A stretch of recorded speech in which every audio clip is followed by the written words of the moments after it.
Hearing yourself is crucial to growing your guitar playing, and recording and listening back to it is definitely one of the best things you can do. And it may be a little hard to do and stomach what you hear, but I guarantee you it's one of the best things you can do.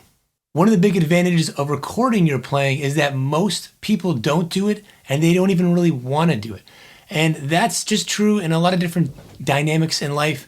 If you take a photo of yourself or a video, you may think that you look something like this, but then when you actually look back at it, in reality, you might realize it's more like this. And that can be like, oh, that's a little hard to deal with. I didn't think that. It's also like listening to your voice on a voice mail or something like, oh, do I really sound like that? And, it's very, very beneficial to hear a little more objective, way, a view of ourselves. And a good example is a story. My wife took a class for public speaking in college and quickly withdrew when she learned that the only grade was going to be on a 5-minute presentation at the end of the course, where in front of the whole class, they would make you film it, and they were going to do things like heckle you and stuff and see how you did with heckling, and then turn around and watch that video for each student, and then the whole class was going to give you feedback in the moment. And that was too much for her to handle, so she let her insecurities get the best of her, and she withdrew from the class. And it would have been a big help. It would have been helped to really develop some skills that she actually could use directly with the line of work she does now, because she actually does tons of public speaking, sometimes in front of 500 plus people. So we can't let our insecurities get the best of us. We just got to record ourselves, listen back, and be objective. It's a big help because there's a tremendous power in knowing what's working and what's not working. When you record, you have a more objective idea of what you actually sound like, because you may think that you sound sort of like this,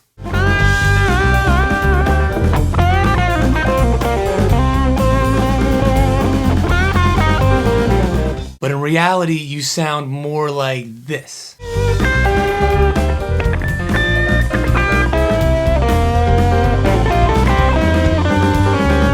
And that's okay, because number one, you can then focus in on hearing those issues that you want to deal with. If there's skills you want to develop, you have a better idea of what it is, and you got to double down and practice that stuff till you get it to where you like it. Number two, if there's certain little kinks you got to work out, you can either, again, work on them, or you can do a workaround and do something else and focus on something else.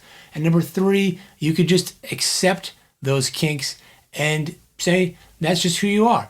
Or just don't do them at all. And for an example for myself, I'm not the fastest player. I used to practice speed, and I got to kind of a point where, okay, I'm fast with a lot of things where I like it, but I don't need to get it faster.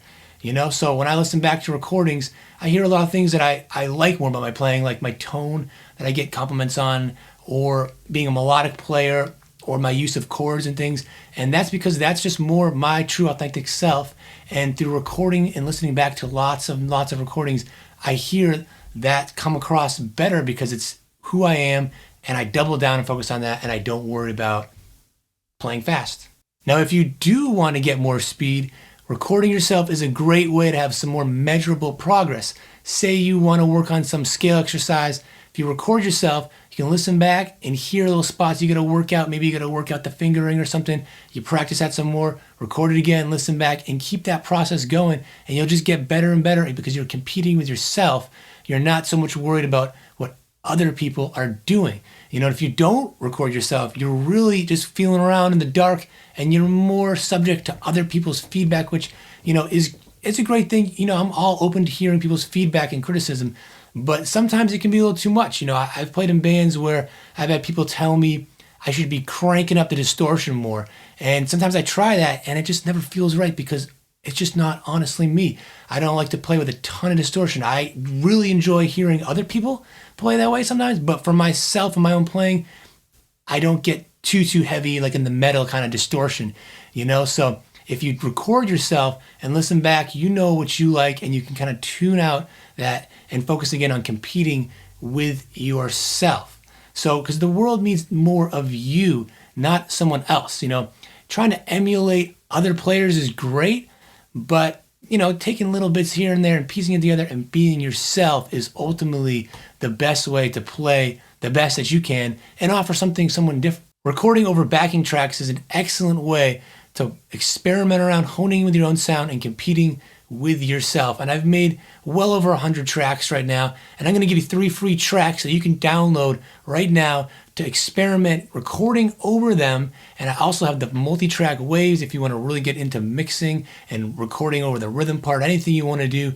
Also the PDF charts to go along with the songs and scale charts to help you guide through your improvisations and stuff. I'm going to put a link in the description down below to where you can get those tracks and put it in a link right over here. And what I want you to do is try recording yourself a video playing of this stuff and put it up on YouTube and put a link in the comments down below to that video, because I want you to challenge yourself and I want to hear what you come up with.